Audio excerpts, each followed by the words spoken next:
There's nothing as devastating, as painful, and as exhausting where you put all your energy to the wrong people, yet they don't seem to even see it. To them, it's like they're doing you a favor, or they feel like they're entitled to whatever you are giving them. Let me tell you, I have met people that, because of the environment and the people they find themselves around, they have not been able to fulfill purpose. They have not even been able to move forward in life because, it could be your friends, it could be church, it could be just maybe the work environment where you are and all that. If that place is consuming a lot, it is taking a lot from you, yet it is not depositing anything back. Because, like I normally say, every vehicle, after going for a while, it needs a refueling, it needs a recharging, it needs some services and all that.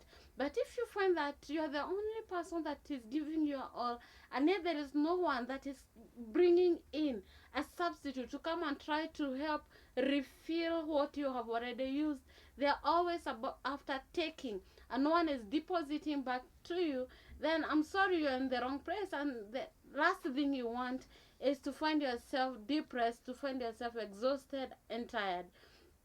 A lot of depressions today is not because some people couldn't evade it. No, it's because you felt like you're entitled to help, especially we introverts. I have found also myself at some point in life whereby I feel like it's my entitlement, like it's absolutely my obligation to take care of people who in return don't even care about you, which could be exhausting. You find yourself asking yourself questions like, why is it that no one is out there seeking to help me, but everyone is after receiving from me? It could be exhausting. And one of the lessons that I have learned out of my personal experience is cutting off from such kind of people. Because let me tell you, a relationship should be a, a two-way, right? Not a one way. If I am helping you, you should also in return. Not that you're helping me, but try, even if you don't have capacity to help, at least show appreciation of what I'm doing and try to motivate me or to help me out when I may be in need and all that. Not just materially or financially. It could be also in prayers.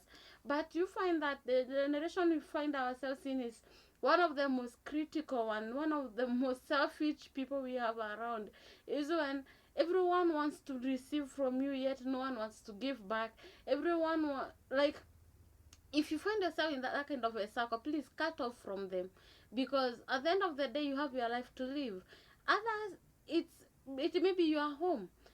Like I remember some years back I wrote a post on online which brought in, which attracted a lot of reactions from people, where I say that even I was surprised to find that some parents in the village, they no longer work because their children are in town, or and they feel that because I gave birth to you, I took you to school, then you should take full obligation to cater for me. Like, they are not left to cater for their young ones, they are left to cater for their parents. It's not all parents. So some of these parents are in their 40s or early 50s, yet they don't do any work. They rely on their children to help them. That is the highest level of wickedness. Just because they gave birth to you, or you gave birth to them, that does not give you the obligation to take everything from them. They are not entitled to give you back because you have asked for it. No, because at the end of the day, they didn't even ask God to be born by you. It is just circumstances and God's plan. So you should even be grateful that God gave you that child to raise and to give birth to, not for you to try exploit them when they are already old.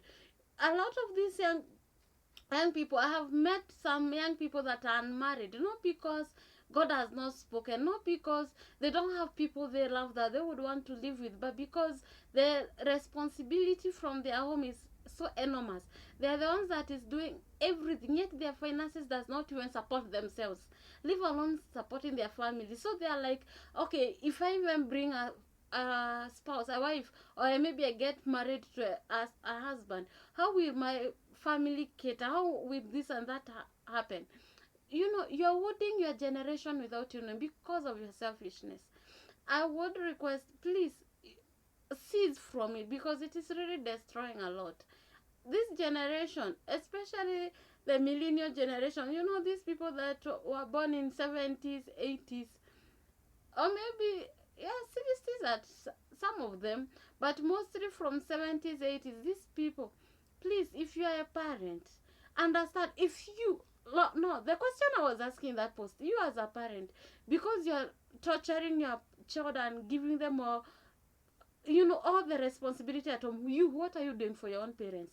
Because some of you, your parents are also alive, yet you're here targeting your child every small, some of these, you don't even understand. Let me tell you, some of these kids that you educated and you, they are living in town, it is because they feel so low, so like they don't want to burden you with you taking care of them.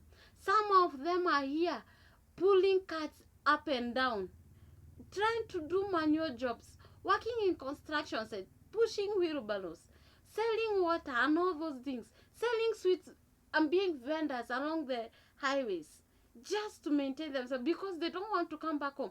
They know they have a degree, they know they have a diploma, they know they have a master's, but they have not secured a job. Yet, you sit out there at home expecting them to take all the full responsibility for your home.